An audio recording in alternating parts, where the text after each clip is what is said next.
జనసేన నాయకులకి, పెద్దలకి, వీర మహిళలకి, పిడుగుల్లాంటి జన సైనికులకి మీ అందరికీ నా హృదయపూర్వక ధన్యవాదాలతో కూడిన నమస్కారాలు మీ అందరికి. ఈరోజు పిఠాపురం తాలూకు విజయం ఇంత బలమైన మెజారిటీ తోటి జనసేనని నన్ను గెలిపించడం కాదు, ఈరోజు మోడీ గారిని కూడా మీరు గెలిపించడానికి మీరు అందరూ అండగా నిలబడ్డారు. పిఠాపురంలో మీరు నాకు ఇచ్చిన బలం రాష్ట్రం అంతా తిరిగేలా చేసింది. మీరిచ్చిన విజయం, భరోసా నన్ను రాష్ట్రం అంతా తిరగనిచ్చేలా చేస్తుంది. 25కి 21 ఎంపీలు కొట్టగలిగే స్థాయికి 21 ఎంపీల ఈ రోజున మనకి ఎన్డీఏ ప్రభుత్వానికి బలంగా నిలబడ్డారు. నా గెలిపే అటు ఇటు ఉండుంటే మిగతా రిజల్ట్ నాకు ఎలా ఉంటే తెలిసేది, కానీ నా గెలుపుని గ్యారంటీ చేశారు. ఇక్కడ మీ అందరికీ పేరు పేరున నా హృదయపూర్వక నమస్కారాలు, హృదయపూర్వక ధన్యవాదం. పొద్దున కృష్ణరాజు గారు అని చెప్పి బీజేపీ నాయకులు అంటా ఉన్నా, పవన్ కళ్యాణ్ గారు గెలవగానే ఇక్కడికి వెంటనే వచ్చింటే బాగుండేది అని. నేను కేవలం ఒక ఎమ్మెల్యేని కాదు, మొత్తం ఎన్డీఏకి అండగా నిలబడ్డ వ్యక్తిని. నా కుటుంబం నన్ను అర్థం చేసుకుంటుంది, నాకు తెలిసి ఇప్పుడు రావు. బాధ్యతలు తీసుకున్నా. నిజంగా చెప్పాలంటే ఫ్యాన్లు లేవు, ఏసీలే ఉన్నాయి, ఫ్యాన్లు తీసేసాం, పక్కన పెట్టేశాం. గుండెల లోతుల నుంచి మీకు చెప్తున్నాను, మీరే కనుక లేకపోతే పిఠాపురం ప్రజలు, పిఠాపురం జనసేన నాయకులు, పిఠాపురం ప్రజలు, మనకి కూటమి నాయకులు బలంగా కనుక నిలబడకుండా ఒక్క ఏకపక్షాన మనం బలంగా పోరాటం చేయకుండా ఉండుంటే ఈరోజు రాష్ట్రం రిజల్ట్స్, ఫలితాలు వేరేలాగా ఉండే. మీరు ఇచ్చారు బలం. నేను ఒకటే అనుకున్నా, గెలిస్తే నన్ను పిఠాపురం గెలిపించాలి. లేదు అంటే నేను ఒకటే అనుకున్నా, పాలిటిక్స్ నుంచి వెళ్ళడానికి కాదు, నేను మటుకు కూర్చోబెట్టి ఆల్మోస్ట్ ఒక బలమైన, ఇంకా ఎప్పుడు పోటీ చేస్తాను లేదు కూడా నాకు తెలియదు, ఆ స్థాయికి వచ్చేసాను. నేనేంటంటే పోటీ చేయడానికి, పదవులు అనిపించడానికి నేనేమనుకున్నానంటే, నా దేశం నాకు దేశభక్తినిచ్చింది, నా సమాజం నాకు బాధ్యతనిచ్చింది, నేను దీనికోసం పని చేస్తా. నాకు అవసరం లేదు ఇవన్నీ, కానీ తిట్లు తింటా, ఎందుకంటే నా దేశం మీద నాకు అంత పిచ్చి. నాకు నా బాధ్యత. మన సభలో మీరు చూశారు, అసెంబ్లీలో ఏం మాట్లాడాను నేను నా పార్టీ గురించి మాట్లాడలా. ఏ నేల అయితే, ఎవరి బలిదానం మీదైతే ఆంధ్ర రాష్ట్రం ఏర్పడిందో, పొట్టి శ్రీరాములు గారికి ఆయన గుర్తు తెచ్చుకునే మాట్లాడాను. ఏ ముఖ్యమంత్రి ఈరోజు కూర్చున్నా, గతంలో కూర్చొని ఉన్నా, దానికి మూలకారకుడు ఎవడు? పొట్టి శ్రీరాములు. ఆయనే లేకపోతే, ఆయనే బలిదానం లేకపోతే మనకి ఈ రోజున ఆంధ్ర రాష్ట్రం అనేది ఉండేది కాదు. సో నేను ఉన్నది దేనికి అంటే, ఇంతమంది గొప్ప మహానుభావులు ఉన్నారు. నేను అన్నా క్యాంటీన్లతో మాట్లాడి ఒకటి అడిగాను, అన్నా గారి క్యాంటీన్లతో పాటు డొక్కా సీతమ్మ గారి క్యాంటీన్లు రావాలి. అన్నా క్యాంటీన్లు ప్రారంభిస్తున్నప్పుడు దాంట్లో కొంత భాగం డొక్కా సీతమ్మ గారి క్యాంటీన్లు కూడా ఉంటాయి. ఎందుకంటే అసలు మనకి ఈ రోజున ఒక పూట భోజనం పెట్టడానికి హోటల్లో పెట్టేయచ్చు, కొని పెట్టేయచ్చు.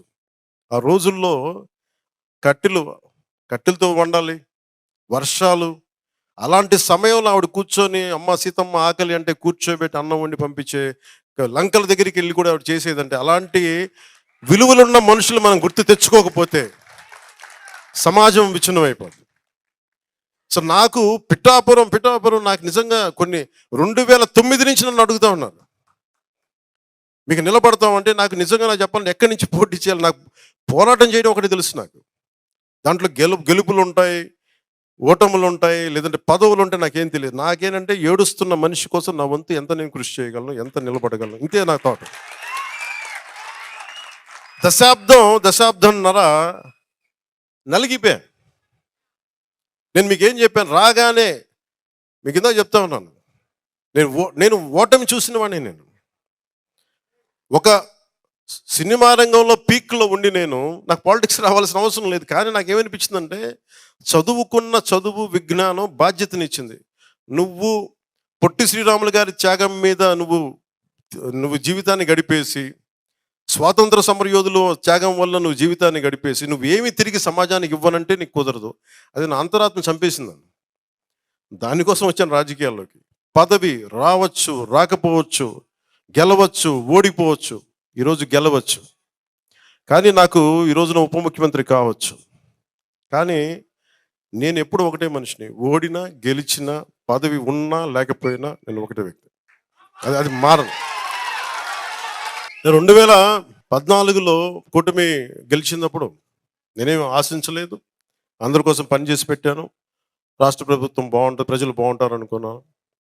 ఆ తర్వాత మీకు పర్యావసనాలు తెలుసు. 2019లో ఒంటరిగా పోటీ చేశాం, నలిగాం, ముందుకెళ్ళాం, నిలబడ్డాం. 2024లో మన ఎన్నికలప్పుడు నేను ఆలోచిస్తున్నాను, రిజల్ట్స్ చూడాలా వద్దా, నాకు పిఠాపురం నన్ను గెలిపిస్తా లేదా, ఓకే ఎన్ని ఏం లేదు నేను అనుకుంటున్నా. ఓడిపోయినప్పుడు నేను ఆ రోజుకు టీవీలు చూడాల. నేను ఒకటే పెట్టుకున్నా, టీవీలో చూడాలా లేదా నేను కూర్చొని ఆలోచిస్తా ఉన్నా. నాకేమనిపించిందంటే, కూటమి అఖండ మెజారిటీతో గెలవబోతున్నది నాకు అర్థమైంది, నాకు తెలుసు. నేను ఏమి టీవీ చూడను, నేను ఒక్కడిని కూర్చున్నా, ఏదో పుస్తకం చదువుకుంటా ఉన్నా. ఎవరన్నా సరే వచ్చి నాకు చెప్పండి, మనం కూటమి గెలిచింది, జనసేన మొత్తం అన్ని స్థానాలు గెలిచింది, పవన్ కళ్యాణ్ పిఠాపురంలో గెలిచాడు. ఈరోజు ఇవి చెప్పండి. నేను చూడలా. ఎందుకు చూడలేదంటే, నేను నా మనసుకి ఎట్లాంటి సంకేతాలను పంపదలుచుకోలే, టెన్షన్ పడదలుచుకోలే. నాకు అనిపించింది నా కర్మ నేను బాగా చేశాను, నా బాధ్యత నేను సరిగ్గా నిర్వర్తించా, వెనకడుగు ఇలా నిలబడ్డా. భగవంతుడు నా చేతులు ఏదిస్తే అదే అనుకున్నాను, కానీ అఖండ విజయం ఇచ్చాడు భగవంతుడు. ఇదే పిఠాపురంకి వచ్చి నేను సనాతన ధర్మాన్ని చాలా బలంగా పాటించే వ్యక్తిని, చాలా బలంగా పాటిస్తాను. అలాగే అన్ని మతాల్ని సమానంగా గౌరవించాను. అదే మన పిఠాపురంలో బంగారు పాపం దర్గా దగ్గరికి వెళ్ళాను. అక్కడ లోపలికి వెళ్తే ఎంత బలమైన నాకు ఒకసారి శక్తి అనిపించిందంటే, లోపల మొత్తం ఆలోచనలు ఆగిపోయినాయి. చూడటానికి కరెక్ట్గా ఇంతే ఉంది, 3 అడుగులు కూడా లేదు, రెండు అడుగులే ఉంది ఆ దర్గాకి, దానికి లోపలికి ఎత్తే స్థలం. ఎంత శక్తివంతంగా అనిపించిందో నాకు. అలాగే నేను మన ఉప్పాడ యాత్ర మనకి మీటింగ్కి వెళ్తా ఉంటే, ఒక తల్లి ఒక బైబుల్లోని ఒక ప్రార్థన చదువుతూ ఉంటే నేను కదిలిపోయాను. ఆ తల్లి పాదాలకి నమస్కారం పెట్టాను. అలాగా ఒక మతం కాదు, ఒక కులం కాదు, అందరూ కలిసి ఎంత ఘనమైన విజయాన్ని నాకు ఇచ్చినందుకు, నాకంటే వయసులో ఉన్న పెద్దలందరికీ కూడా నా పాదాభివందనాలు. అంత గొప్పగా దీవించారు. ఈరోజు మీరు అందించిన ఈ విజయం నాకు దేశ చరిత్రనే తిప్పగలిగే అంత శక్తినిచ్చింది నాకు. అంటే దేశం కోసం పనిచేయడానికి శక్తినిచ్చింది ఈ విజయం. ఒక్కొక్కసారి ఎంత దెబ్బలు తిన్నా చిన్నపాటి విజయం, ఒక చిన్నపాటి వెన్ను మీద సున్నితంగా తట్టు, నాకు అలాంటి బలమైన నాకు మీరు నిలబడ్డారు. నేను మర్చిపోలేను. నేను చాలాసార్లు చెప్తాను, నా కడ వరకు, నా ఆఖరి శ్వాస వరకు నేను ప్రజల కోసమే పనిచేస్తాను. నేను అలాగే అయిపోగానే వచ్చేద్దాం అనుకున్నాను. లోపల ఉబలాటం వచ్చింది, సంతోషం వచ్చింది, చెప్పుకుందాం, పంచుకుందాం, తిరిగేద్దాం, చేతులు ఊపేద్దాం, అందరికీ మన గజమాలలో వేస్తారంటే వేయించుకుందాం అనుకున్నాను. కానీ నాకు ఎలా ఉంటుందంటే, ఓకే నువ్వు వేయించుకుంటావు, నా మనసు ఇంకో మనసు ఏం చెప్తుంటుంది, నువ్వు గజమాలలో వేయించుకుంటావు, ఆ తర్వాత ఓకే తిరుగుతావు రోడ్లంతా, ఆ తర్వాత నాకు కావాల్సినది కాదు, పిఠాపురం ప్రజలకి అసలు నువ్వు ఏం పని చేసి పెడతావు చెప్పు నాకు. విజయం వచ్చాక అందరూ ఎగురుతారు, అందరూ దండలేస్తారు. నీకు ఎంత ఘనమైన విజయం ఇచ్చినందుకు ప్రజలు, నువ్వు ప్రజలకి అంత ఘనంగా నువ్వు ఏం పనులు చేసి పెడతావు నాకు చెప్పు. నేను కూర్చున్నా, నాకు వచ్చి చేతులు ఊపి కృతజ్ఞతలు చెప్పడం సరిపోలా, ఒళ్ళోంచి ఒక కూలీలా పని చేయడానికి సిద్ధపడిపోయాను. అందుకే నాకేమనిపించిందంటే, పొద్దున పెన్షన్ సభలో కూడా చెప్పా, నేను పిఠాపురాన్ని అంతకుముందు ఎవ్వరూ అభివృద్ధి చేయనంత విధంగా భారతదేశంలో పిఠాపురం అనే ఒక నియోజకవర్గం దీనికి ఒక అంతర్జాతీయ గుర్తింపు తీసుకొచ్చిన రోజున అప్పుడు ఊరేగుతాం. నియోజకవర్గం అంటే పిఠాపురంలా ఉండాలి. మతాల సామరస్యత కానీ, భిన్నమైన మతాల సామరస్యత కానీ, భిన్నమైన మనకి సమూహాల మధ్య సామరస్యత కానీ, అభివృద్ధి కానీ, చూడటానికి చక్కటి పల్లెటూరి వాతావరణం ఉండి, ఒకవైపు దర్గా, ఇంకొక వైపు ఆంధ్ర బాప్టిస్ట్ చర్చ్, ఇంకొక వైపు మనకి అమ్మవారి గుడి, కుకుటేశ్వర స్వామి, దత్తా శ్రీపాద శ్రీవల్లభుడు, ఇది టూరిజం సర్క్యూట్ చేయాలి. ఇవి ఒకవైపు టూరిజం డెవలప్మెంట్ జరగాలి. యువతకి ఉపాధి అవకాశాలు, చాయిస్ కావాలి. ఒక ఉద్యోగం సరిపోదు, 2-3 ఉద్యోగాలు, ఏ ఉద్యోగం ఎత్తుక్కోవాలి అంటే ఇది ఎంత. ఇప్పుడు అలాగే నేను కూర్చొని పంచాయతీరాజ్ శాఖ తీసుకున్నా. నాకు గ్రామాలంటే నాకు మన దేశానికి పట్టుకోమంట. అలాంటి గ్రామాల కోసం నేను ఏం చేయగలని చాలా పెద్ద డీప్ సబ్జెక్ట్ పంచాయతీరాజ్ శాఖ. చాలామంది పంచాయతీరాజ్ శాఖ అని కానీ చాలా కాంట్రాక్ట్లు వచ్చేసింది తీసుకుంటున్నది నాకు తెలియదు. కానీ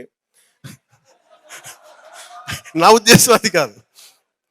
నా ఉద్దేశం ఏముందంటే, మన గ్రామాలకి ఏం చేయాలని ఒక్కొక్క రివ్యూ మీటింగ్ పెట్టి చూస్తూ ఉంటే,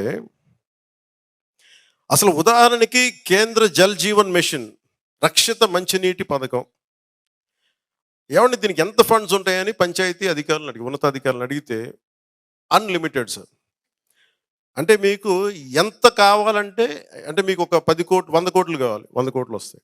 కానీ దానికి 100 కోట్లు కేంద్రం నుంచి రావాలి అంటే మన కనీసం వాళ్ళు 70% 90 కోట్లు పెడితే మనం 10 కోట్లన్నా కనీసం ఇవ్వాలి. లేదంటే 70 కోట్లు ఇస్తే 30 కోట్లనే ఇవ్వాలి. ఈ స్కీమ్కి ఒక విధానం ఉంటుంది. ఆ 30 కోట్లు ఇచ్చే 10 కోట్లు 30 కోట్లు ఇచ్చే స్థాయిలో కూడా ప్రభుత్వాలు లేవు. ఒక్కొక్క చోటకి వెళ్తే కనీసం గొక్కెడు తాగడానికి మంచి నీళ్లు అవి కూడా ఇవ్వలేని పరిస్థితుల్లో మనకి ఇంత వ్యవస్థ ఉంది. ఒక్కొక్క పాలసీ చదువుతూ ఉంటే లోపలికి వెళ్ళి ఒక్కొక్క ఉన్నతాధికారితో మాట్లాడుతుంటే బ్రిలియంట్ పీపుల్, ఒక్కొక్కరు ఐఏఎస్లు, చాలా అనుభవజ్ఞులు. కానీ కేవలం ఇవనగానే ఏదో తూతూ మంత్రం పనులు చేస్తాం, పైపైన పనులు చేస్తాం, దీన్ని కాంట్రాక్టులు వాడేసుకుందాం, అలాంటిది ఏదో ఉందనుకుంటా. లేదంటే రకరకాల విధానం. మరీ గత 5 సంవత్సరాల్లో మన రోడ్లు పాడైపోవడానికి కానీ పంచాయతీ శాఖ నిధుల్ని ఏమాత్రం వాడలేదు. ఈ రోజుకి ఒక దాదాపు 3,000 కోట్ల పైచీలకు డబ్బులు ఇవ్వాలి ఒక్కొక్క పనులకి. గుంతలు తీయాలి మనం, దాన్ని ఏముంటుందని గుంతలు పూడ్చే దాని కింద ఒక హెడ్ కూడా లేదంటే దాని ఈ ఖర్చు కింద ఆ పద్దు ఉంటుంది, ఈ పద్దు కింద అది కూడా వేయట్లేదంట. అంటే అంత నిర్లక్ష్యంగా చేశారు గత ప్రభుత్వం. అంత అడ్డగోలుగా నిర్లక్ష్యం. నేను వాళ్ళు తిన్నారా, వాళ్ళు మనల్ని పర్సనల్గా తిట్టారా, ఇవన్నీ పక్కన పెట్టండి, నాకు అది కూడా పెద్ద ఇష్యూ కాదు. కానీ ఇన్ని కోట్ల మంది ప్రజలకి సంబంధించిన ఇంత విలువైన శాఖని ఎందుకు ఇంత సద్వినియోగం చేసుకోలేరంటే, ఏదో జరుగుతాయి పనులు వెళ్ళనివ్వండి, కాంట్రాక్ట్లు వచ్చినాయా లేదా. ఇప్పుడు నేను వచ్చి ఆ వ్యవస్థ నేను ఒక్కడే మార్చలేను. అందరినీ అధికారులను ఏమడుగుతున్నాను అంటే, నేను సహాయ సహకారాలు అడుగుతున్నాను. దయచేసి నాకు ఏదో చెయ్యాలని వచ్చిన తపన ఉంది, మీరందరూ నాకు సహాయం చేయండి. నాకు వెళ్ళి మన కొత్తపల్లి ఉప్పాడు రోడ్లు చూపించాను. ఇక్కడి నుంచి కాకినాడ వరకు అది సుందరంగా మనకు ఉండే వైజాగ్ బీచ్ రోడ్ లాగా, రామకృష్ణ బీచ్ రోడ్ లాగా చేయొచ్చు, అంత అద్భుతంగా ఉంటుంది. నాకు అలాంటి సహకరించండి. నేను పంచాయతీ రాజ్ శాఖ నాకు సలహాలు సూచనలు ఇవ్వండి అంటే, ఒక్క పిఠాపురం నుంచే నాకు దాదాపు 1424-23 నాకు ఇన్పుట్స్ వచ్చినాయి. మన దుర్గాల్లో ఏమున్నాయి, మనకి కొత్తపల్లి వంతాలో ఉండే మనకి కొత్తపల్లి ఉప్పాడలో ఉండే గ్రామాల్లో అన్నీ ఏమేమి ఉన్నాయి, ఏ సమస్యలు ఉన్నాయి, పూసకొచ్చినట్టు చెప్పారు నాకు. అంటే ఇంత నేను కోరుకుంది ప్రజలు మమేకమై మనందరం కలిస్తే తప్ప ఈ సమస్యని పరిష్కరించలేదు. నేను మీకు మాటిస్తున్నాను, గతంలో ఇప్పుడు దాకా పంచాయతీరాజ్ శాఖ ఎలా చేసినా తెలియదు, కానీ నేను నడిపే పంచాయతీరాజ్ శాఖ చాలా చాలా బలంగా పనిచేసేలా బాధ్యత నేను తీసుకుంటాను. ఎన్విరాన్మెంట్, పర్యావరణం, పొల్యూషను, అడవి, ఇవి కూడా ఎందుకు తీసుకున్నానంటే, మన ఉదాహరణకి నగర వనాలను ఉంటాయి. నగర వనాలను అభివృద్ధి చేసుకోవచ్చు. బోల్డంత సెంట్రల్ స్కీమ్స్ ఉన్నాయి. అలాగే యువతకి కావాల్సిన స్కిల్ డెవలప్మెంట్ కానీ, ఈరోజు నేను అడిగితే ప్రతిసారి పాపం ఇందాక కూడా వచ్చినప్పుడు మా కూర్చోబెట్టి మా టెంపరీ ఉద్యోగాలు అయిపోయినాయి. ఈ సేవా కేంద్రాలు కానీ, ప్రభుత్వం మారినప్పుడల్లా క్షేత్రస్థాయి ఈ నరేగా తాలూకు క్షేత్రస్థాయికి మనకి అసిస్టెంట్స్ అందరిని తీసేస్తారు ప్రతిసారి వచ్చి. నాకేమనిపించిందంటే, ప్రతిసారి ప్రభుత్వం మీద ఆధారపడలేము ఉద్యోగాలకి. కానీ పెట్టుబడులు పెట్టే స్థాయిలో మనకి ఇక్కడ పెట్టుబడిదారులు రావాలి ఇక్కడ మనకి. సో ఆ దిశగా నేను ఆలోచిస్తున్నాను. అందుకని కేవలం ప్రభుత్వ ఉద్యోగాలని కాకుండా ప్రైవేటు వ్యక్తులు వచ్చి సంపాదన పెంచేలాగా, మనకి ఒక ఉద్యోగానికి 3-4 ఉద్యోగ అవకాశాలు వచ్చేలాగా అలా ఉండాలి అంటే చాలా త్రికరణ శుద్ధిగా మనస వాచ కర్మ పనిచేసే నాయకుల సమూహం కావాలి. ఈ రోజున నేను ప్రతిసారి సభలో కూడా చెప్పాను, ఒక దేహానికి ఒక రక్తనాళం సరిపోదు, ఒక దేశానికి ఒక నది సరిపోదు అన్నట్టుగా ఈరోజు మన ఆంధ్ర రాజ్యానికి చాలామంది నాయకులు అవసరం వచ్చింది. ఈ రోజున ఒకళ్ళు సరిపోరు. ఈ రోజున ఎవరి స్థాయిలో వాళ్ళు. ఈ రోజున మొట్టమొదటిసారి ఫస్ట్కి మనం అన్ని పెన్షన్లు ఇచ్చామంటే, ఎక్కడ మీరు 6,000 చూడండి, ఎక్కడ 5,000, ఎక్కడ 6,000 చూడండి. ఈ రోజున నిస్సాయంగా అడిపి మనకు దివ్యాంగుల దానికి 15,000 కదమ్మా ఆ రోజున. ఆవిడ అడిగింది 10,000 ఆ రోజున. 10,000 ఇస్తే బాగుంటుందన్న. కానీ ఈరోజు 15,000 ఇవ్వగలిగాం. ఇది సాధ్యపడింది అంటే, ఓకే నాలాంటి వచ్చి ముఖ్యమంత్రి అయినా కానీ అనుభవం లేని కాడికి చాలా సమయం తీసుకోవచ్చేమో, జరుగుతులేదో నాకు తెలియదు. కానీ నేను ఏ నిర్ణయం తీసుకున్నా, ఆ రోజు 21 సీట్లు తీసుకున్నా, 24 అనుకున్నా, 30 ఏదన్నా అనుకున్నా, నా అంతిమ లక్ష్యం ప్రజలు బాగుండాలనే తప్ప నా అనేది నాకు లేదు, మన అనే ఉంటుంది.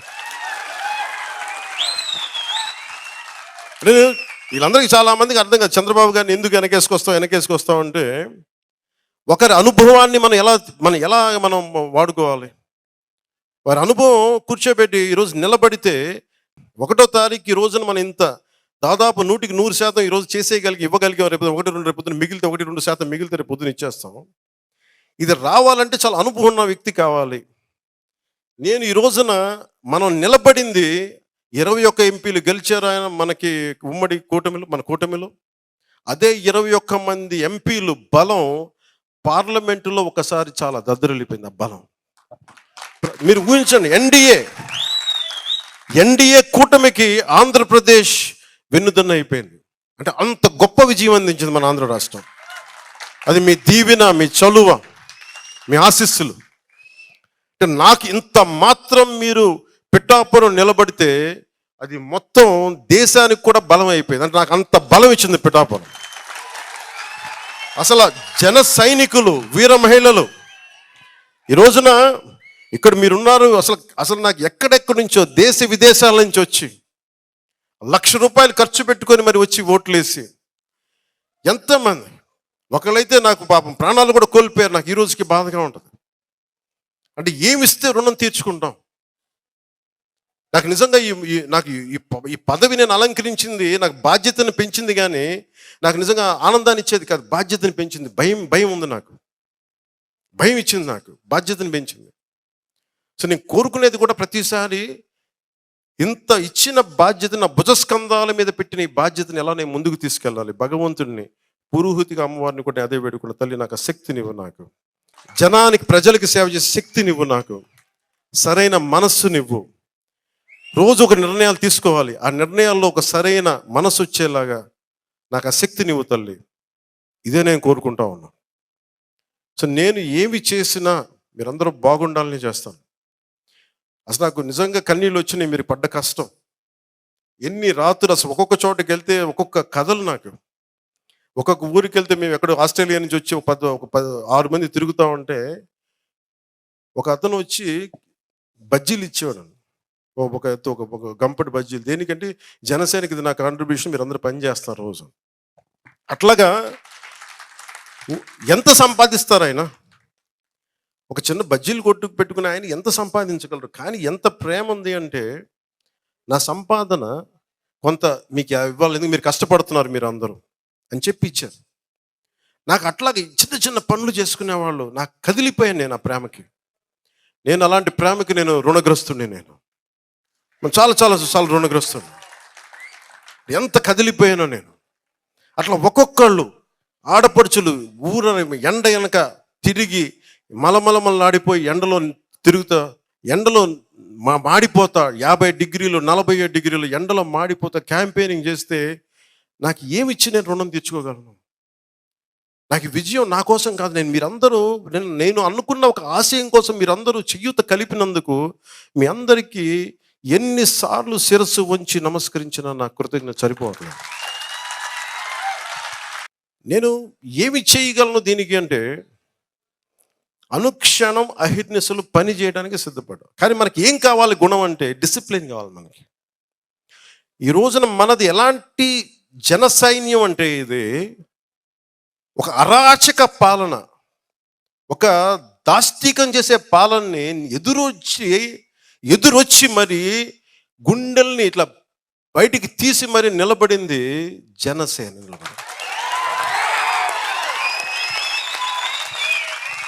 మీరు జనసేనకి బలం ఇవ్వడం కాదు, 5 కోట్ల మంది ప్రజలకు మీరు ధైర్యాన్ని ఇచ్చారు. జన సైనికులు, జన వీర మహిళలు, జనసేన నాయకులు. ఎందుకంటే నాకు అందరితో చెప్తారు, అన్ని పార్టీల నాయకులు చెప్తారు, మీ వాళ్ళు వచ్చిన తర్వాత మాకు ధైర్యం వచ్చినందుకు మేము కూడా రోడ్ల మీదకి వచ్చాం. జనసేన నాయకులు లేని ఊరు ఉంటుందేమో తెలియదు, కానీ జన సైనికులు వీర మహిళలు లేని ఊరు ఉన్నాం. మనం తెలంగాణకి వెళ్తే ఒకటే అడుగుతున్నాను, అన్నా నువ్వు ఇక్కడి నుంచి ఎందుకు వెళ్ళిపోయావు అన్న, మాకు ఇక్కడ రా అన్నాను. నేను చెప్పా ఇది లేదు నేను వెళ్ళట్లేదు, చెప్తున్నా, సరదా చెప్తున్నా. అరే పిఠాపురాన్ని వదిలి ఎక్కడ వెళ్తాను? తల్లిని వదులుకొని వెళ్ళిపోతావా? ఏం మాట్లాడుతాం?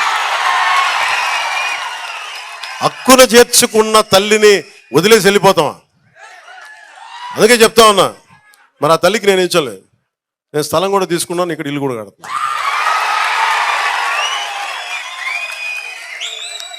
నా ఒకటే ఉందంటే, కనీసం మా వాళ్ళందరూ ఇలా కలవడానికి కనీసం 1 ఎకరం స్థలం ఉండాలి. మా వాళ్ళు కొంచెం పెద్ద స్థలం తీసుకుంటున్నాను.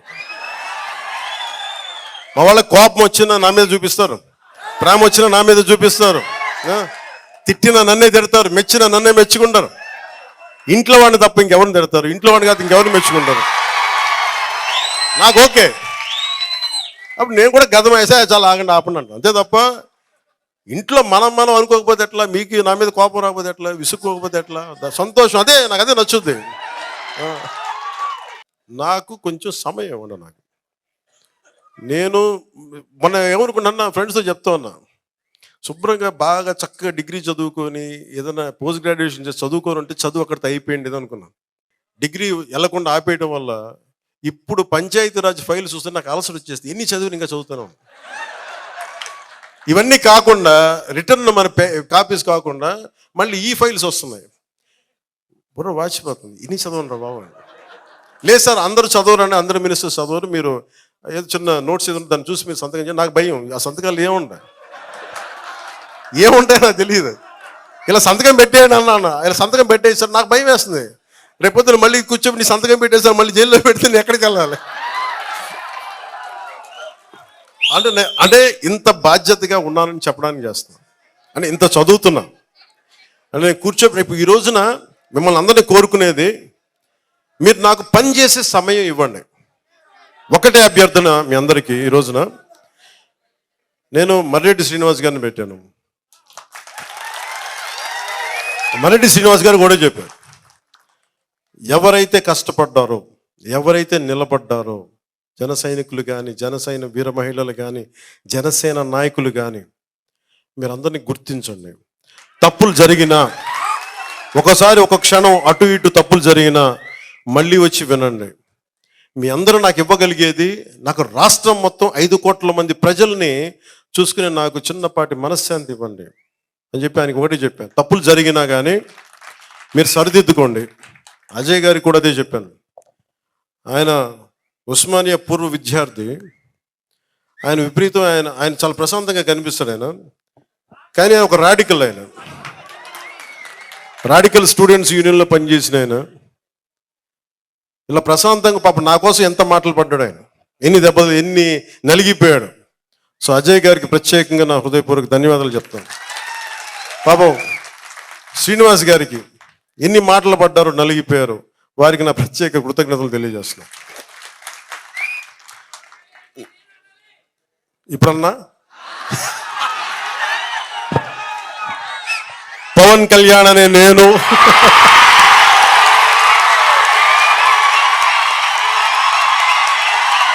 చాలా బాధాకరమైంది ఏంటంటే, పాప మా ఇంట్లో మా వదిన ఎక్సెప్ట్ చిరంజీవి గారు తప్ప పవన్ కళ్యాణ్ అని నేను మీరు చూసారేమో కానీ టీవీల్లో కనీసం చిరంజీవి గారు తప్ప ఇంకెవరు వినలా. నా కుటుంబ సభ్యులు కానీ ఇంక మిగతా ఎవరు అందరూ కూడా ఎవ్వరు, నా స్నేహితులు కానీ సన్నిహితులు కానీ అందరు బస్సుల్లో ట్రాఫిక్లు ఇరుక్కుపోయారు. పవన్ కళ్యాణ్ అయిన శబ్దం మీరు ఒక్కరే అన్నారు. నాకే తెలియదు అంటే పవన్ కళ్యాణ్ నేను అంటే దానికి అంత ఉత్సాహం ఉంటుందా నాకే తెలియదు. అంటే కాయ కష్టం చేసుకునే వాళ్ళు ఇంకోసారా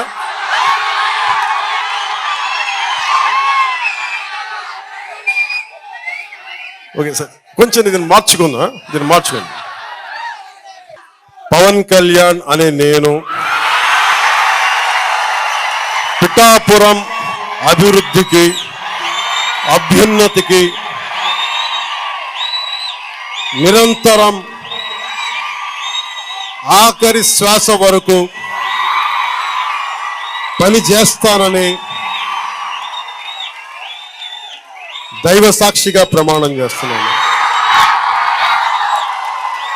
ఆ సీఎం అని అరిచి మీరు ప్రకృతిని భయపెట్టేశారు, మీరు భగవంతుని భయపెట్టేశారు. మీరు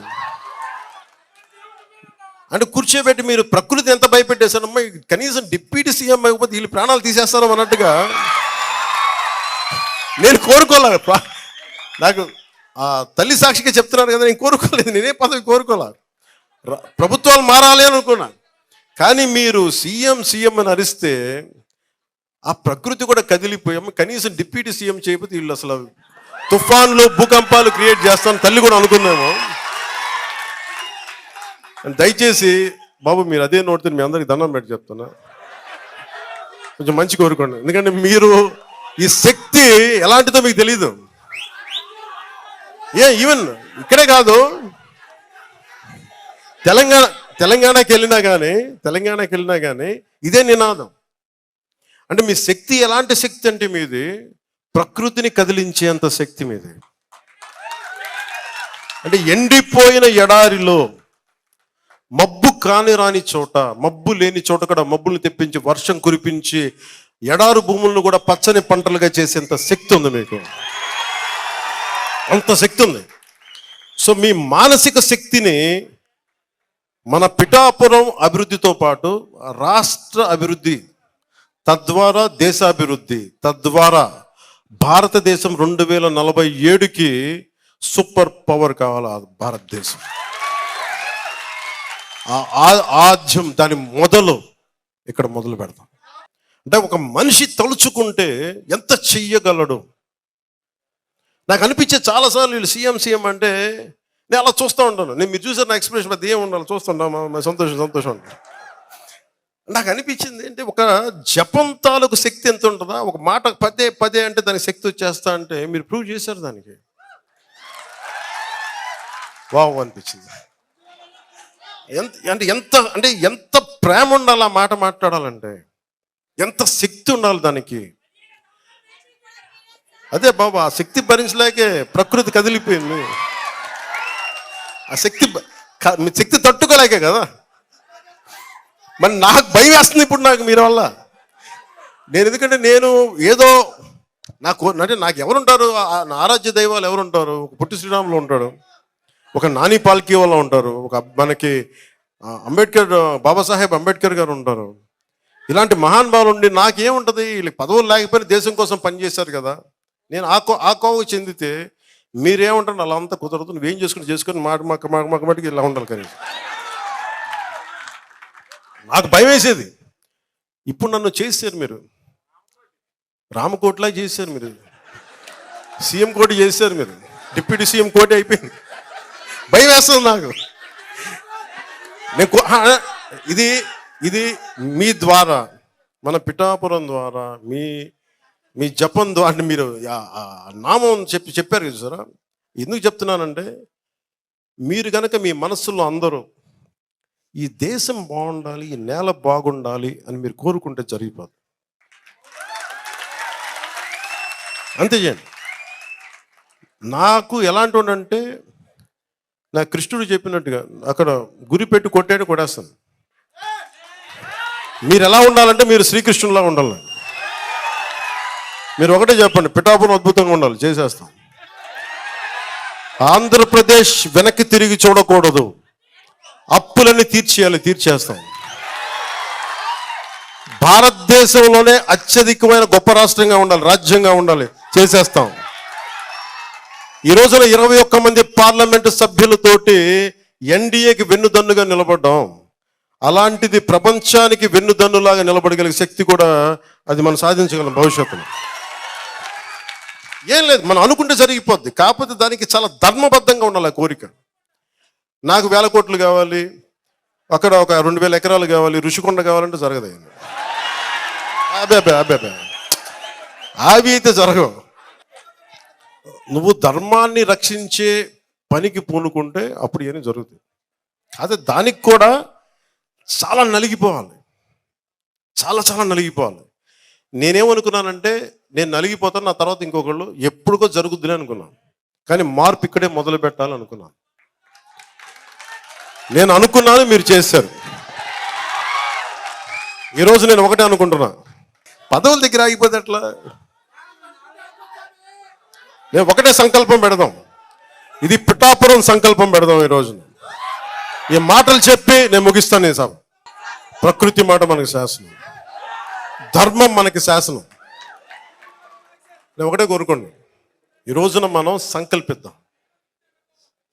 ఎలాంటి సంకల్పం అంటే వజ్ర సంకల్పం.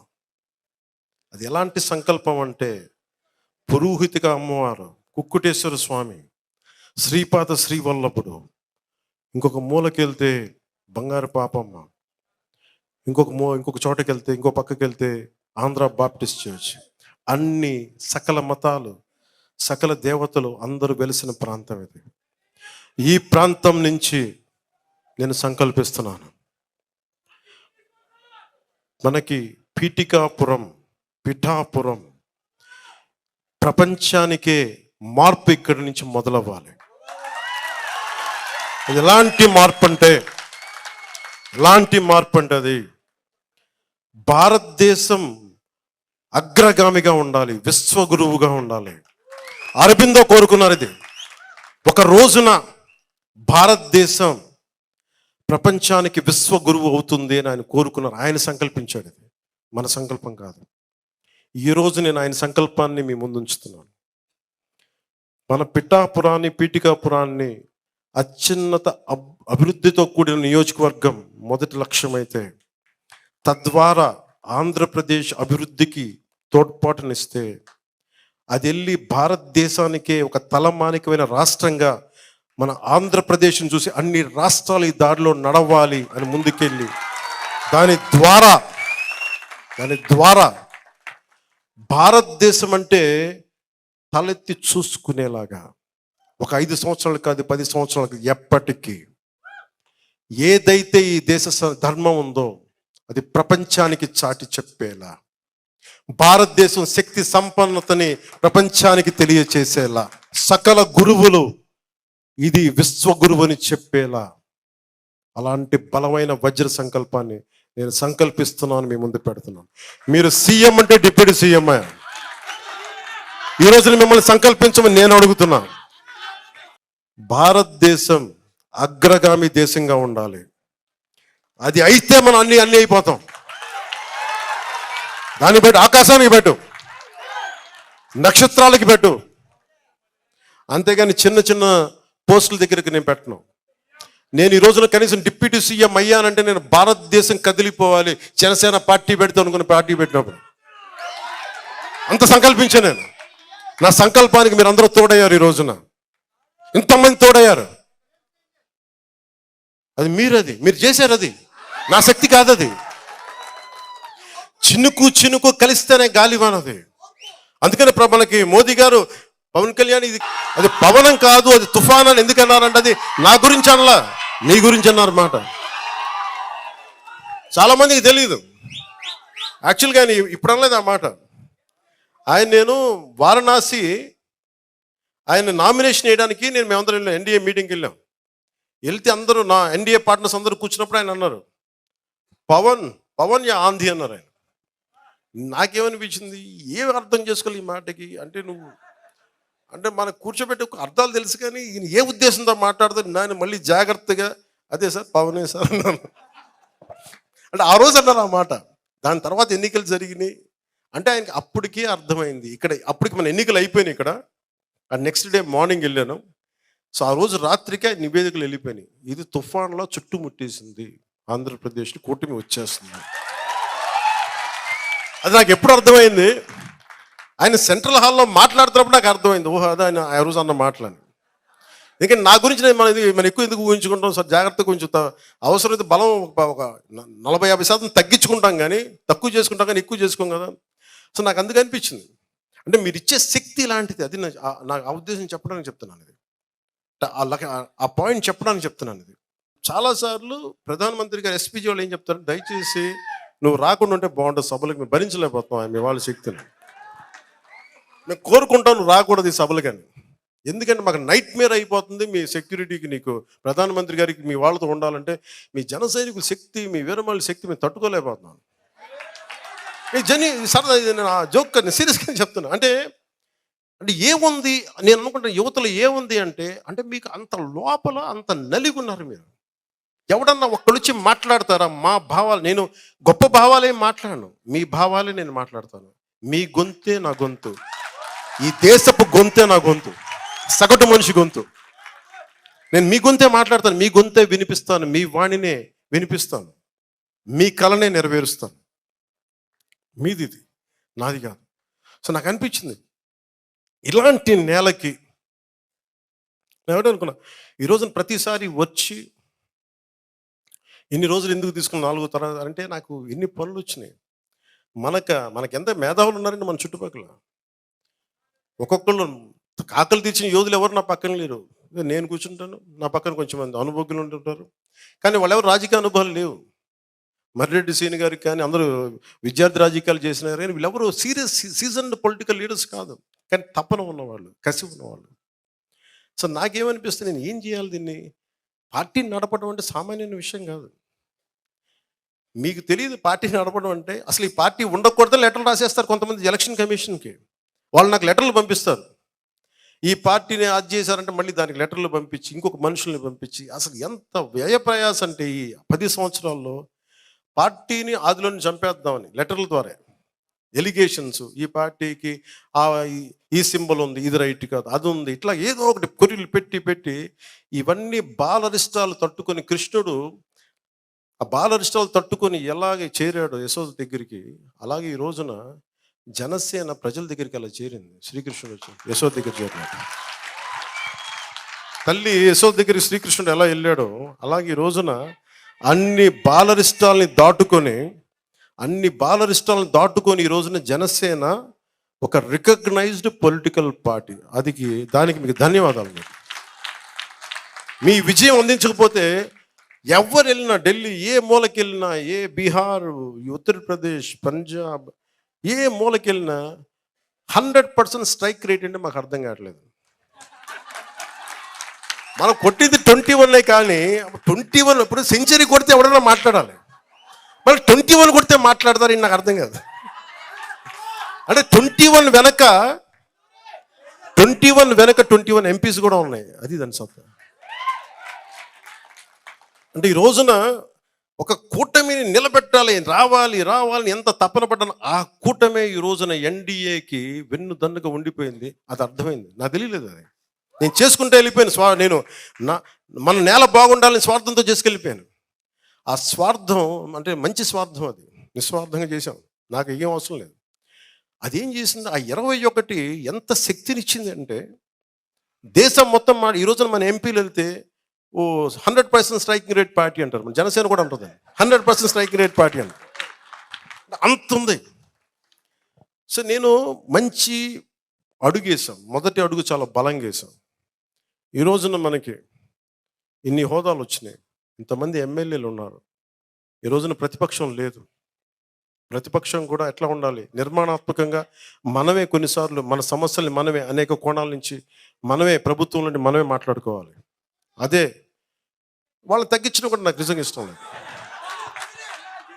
అంటే నేను యుద్ధంలో ఓడిపోయిన శత్రువునైనా సరే ఈ దేశం మూల లక్షణం ఏంటంటే, మనకి బంగ్లాదేశ్ వార్లో ఓడిపోతే మన అప్పటికైనా ఫీల్డ్ మార్షల్ శామ్ మానేక్షా అంటే ఈ దేశం తాలూకు గొప్ప లక్షణం ఏంటి, యుద్ధం చేసిన తర్వాత ఓడిపోయిన పాకిస్తాన్ని దాదాపు 50,000 మంది సైనికులు దొరికిపోయారు.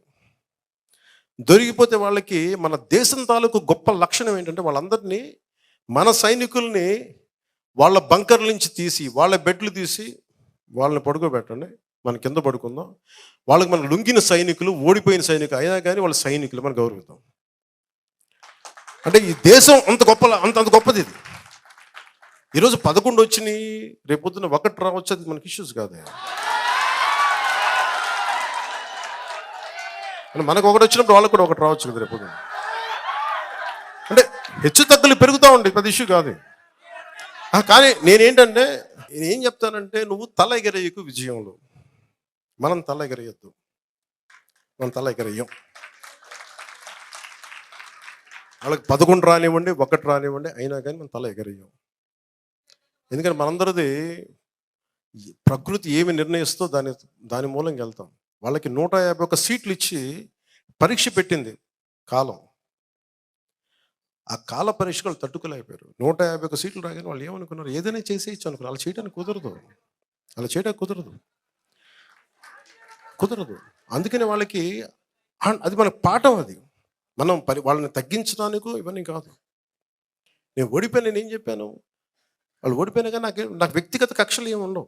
సిస్టమిక్ కరెక్షన్సే ఉంటాయి. సిస్టమిక్ కరెక్షన్స్ కొంతమంది వ్యక్తులు దొరికితే దాన్ని పర్యవసానం వాళ్ళు ఎదుర్కోవాలి తప్ప, పర్సనల్గా నువ్వు ఆ రోజు ఇవి చేశారు ఆ సిస్టమ్, అలాంటి వ్యక్తిగత ద్వేషాలకి దాడులకి నేను దిగను.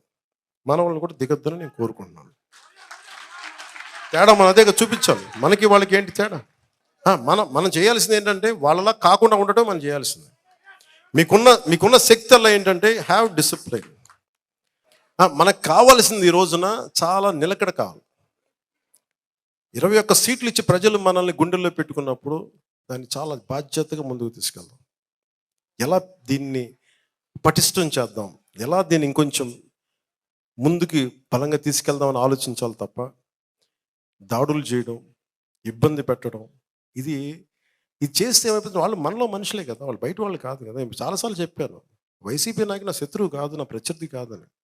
ఇంగ్లీష్లో ఒక సామెత ఉంటుంది, you reap what you sow. నువ్వేదైతే నాటుతావో నీకు అదే తిరిగి వస్తుంది. నువ్వు ద్వేషం నాటితే ద్వేషమే తిరిగి వస్తుంది, నువ్వు ప్రేమ ఇస్తే ప్రేమే తిరిగి వస్తుంది. నేను ప్రేమనే ఇస్తున్నాను, ప్రేమే తిరిగి రావాలి. నేను అభివృద్ధినే ఇచ్చాను, అభివృద్ధి తిరిగి రావాలి.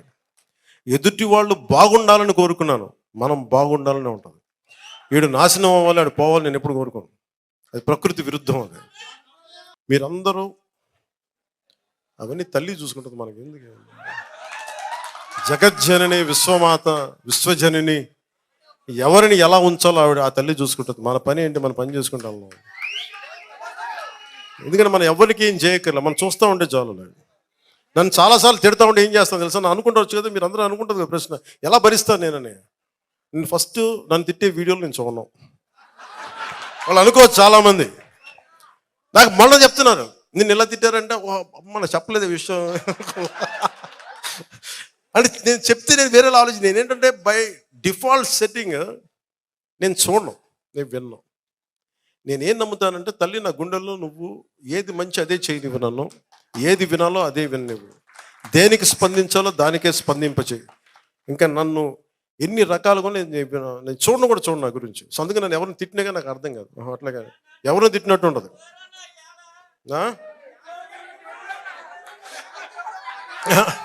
అలాగా వినండి, ఈరోజు మనకున్నది 5 సంవత్సరాలు, దాంట్లో దాదాపు ఒక నెల అయిపోయింది. ప్రతిరోజు ప్రతి గంట చాలా కీలకం. నాకు ఇలా ప్రతిసారి కలవటం కంటే కూడా నాకు పని చేస్తే మీ జీవితాల్లో మార్పు తీసుకురాగలుగుతాయి. అలాగే జన సైనికులందరికీ చెప్తున్నాను, ముఖ్యంగా యువతకి చెప్తున్నాను, అమ్మ మిమ్మల్ని ఎక్కడ మర్చిపోతాం తల్లి, మీరు నా మీద కోపపడతట్లా. తల్లి లేకుండా నా పదం ప్రయోగం ఉంటుందా? జనసేన అంటే ముందు మీ పేరే చెప్తాను తల్లి. అల్లావుద్దీన్ అద్భుత దీపాలు ఉంటాయి కదా, అన్న మాకు ఈ సమస్య ఉంది తీర్చేద్దాం, ఇట్లా అంటున్న భూతం వస్తే తీర్చేయండి. అలా జరగదు, నలగాలి. అందుకే 5 సంవత్సరాలు ఇచ్చింది రాజ్యాంగం మనకి. ఈ 5 సంవత్సరాలు మీరు కనీసం సంవత్సరం చూడాలి. కనీసం దోచేశారు వీళ్ళు, అందరూ అడ్డగోలు చేశారు. ఇవన్నీ నిలబెట్టుకోవడానికి, అర్థం చేసుకోవడానికి, పరిస్థితి తీసుకోవడానికి, వీటన్నిటి కష్టాల మధ్యలో మొట్టమొదటి ప్రామిస్ ఉద్యోగాలు ఇచ్చాం. వాళ్ళు అంటున్నారు ఈ ఉద్యోగాలు ఇంకా ఎక్కువ ఇవ్వాలి డిఎస్సి అంటే. మీరు అది కూడా ఏడవలేదు కదా మీరు.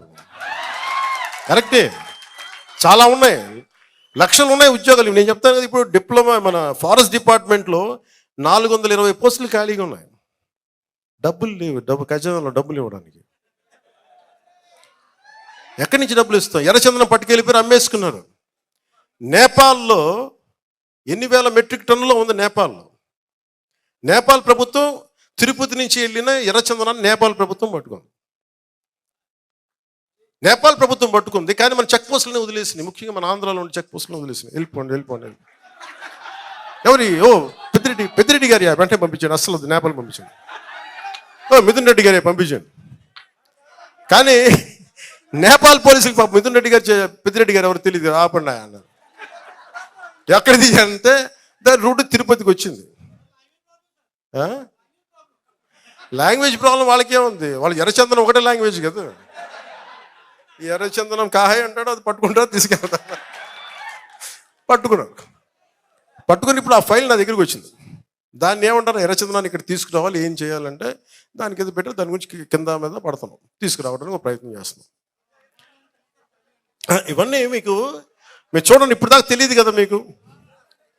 అంటే ఒక ఎర్రచందనం మనకి నేపాల్లో పట్టుబడింది అంటే మీకు ఎంత అలసత్వంగా ఉన్నాయి చెక్ పోస్టులు.